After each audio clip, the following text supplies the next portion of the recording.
नेताजी ये बताइए आपका नाम क्या है? मैं विजय श्रीवास्तव, पूर्व सदस्य फिल्म सेंसर बोर्ड सुल्तानपुर। आज आपने ये कैंडल मार्च क्यों निकाला और किस कारण निकाला? जो केंद्र में बैठी हुई भाजपा की मोदी सरकार है, ये किसानों के दर्द को समझ नहीं रही है। आज 20-22 दिन हो गया, सारे किसान दिल्ली की सड़कों पे इस ठंड कोहरे में सरकार को चिताने के लिए, काला कानून वापस लेने के लिए धरने पे बैठे हैं और ये सरकार संज्ञान में नहीं ले रही है और उसमें राजनीति कर रही है, दूसरे को बता रही कि राजनीति हो रही है। जब सरकार खुद राजनीति कर रही तो दूसरे क्यों बता रही? और सबसे बड़ी चीज़, किसानों को सड़क पे क्यों आना पड़ा? क्योंकि मोदी सरकार अपना विश्वास खो चुकी है।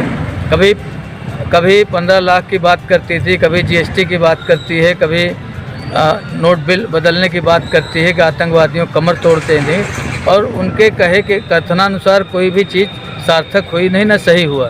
तो जनता समझ रही कि ये किसानों के साथ छल कर रहे हैं, उद्योगपतियों के फ़ायदे के लिए किसान बिल आ रहा है और इसीलिए पूरे देश के किसान धरने पे बैठे आंदोलन कर रहे हैं। हम लोग किसान हैं, किसानों के समर्थन में आज हम लोगों ने कैंडल मार्च किया चंद्रशेखर आज़ाद पार्क से लेकर राजीव गांधी के पार्क तक, कि सरकार को चेताने के लिए सरकार चेते। हम लोग किसानों के समर्थन में हैं और 20-22 किसान जो शहीद हो गए धरने पे, उनकी आत्मा की शांति के लिए हम श्रद्धांजलि अर्पित करते हैं। और एक छोटा सा शेर कहना चाहेंगे। कहाँ छुपा के रख दूँ मैं अपने हिस्से की शराफत, कहाँ छुपा के रख दूँ मैं अपने हिस्से की शराफत, कहाँ छुपा के रख दूँ मैं अपने हिस्से की शराफत, जिधर भी देखता हूँ उधर बेईमान खड़े हैं। क्या खूब तरक्की कर रहा है अब देश, देखिए खेतों में बिल्डर और सड़कों पे किसान खड़े हैं। और किसानों भाजपा सरकार मुर्दाबाद। मान्यवर, आप बताइए आपका नाम क्या है? मेरा नाम शरद श्रीवास्तव है और मैं उत्तर प्रदेश किसान कांग्रेस का प्रदेश महासचिव हूँ। आज किसानों के शोक में हमने चंद्रशेखर आज़ाद जी की प्रतिमा से और राजीव गांधी जी की प्रतिमा तक कैंडल मार्च किया, मोमबत्ती जलाई, उनको नमन किया, उनको याद किया।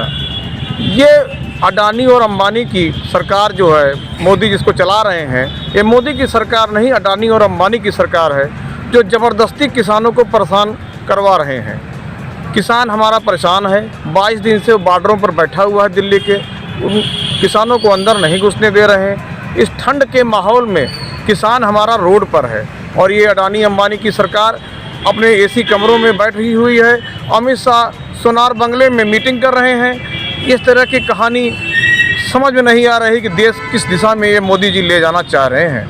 हम मोदी जी की कार्यों की भर्त्सना करते हैं और उनको मुर्दाबाद बोलते हुए कहते हैं कि बिल को वापस लें।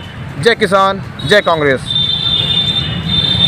आप बताएं, आप आज इस ठंड में इस राजीव गांधी पार्क में क्या करने आप आए? आपका शुभ नाम क्या है? मेरा नाम नफीसा खातून है और मैं कांग्रेसी नेता हूँ। मैं कांग्रेसों के समर्थन में आई हूँ और ऐसी कई रातें मैं ठंडियों की उनके ऑनर में गुजार सकती हूँ, जो मेरे भाई 22-25 दिन से आज बैठे हैं दिल्ली में। और ये गूंगी बहरी सरकार, इसको उनकी आवाज़ें सुनाई नहीं पड़ रही है, क्योंकि इसने अपने आप को बेच दिया है, गिरवी रख दिया है कहीं ना कहीं।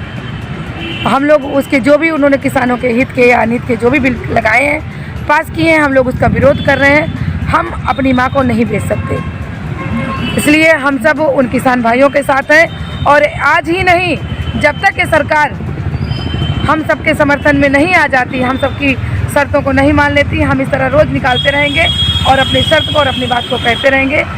जय हिंद, जय कांग्रेस, अस्सलाम वालेकुम। नफीसा जी, आप इनका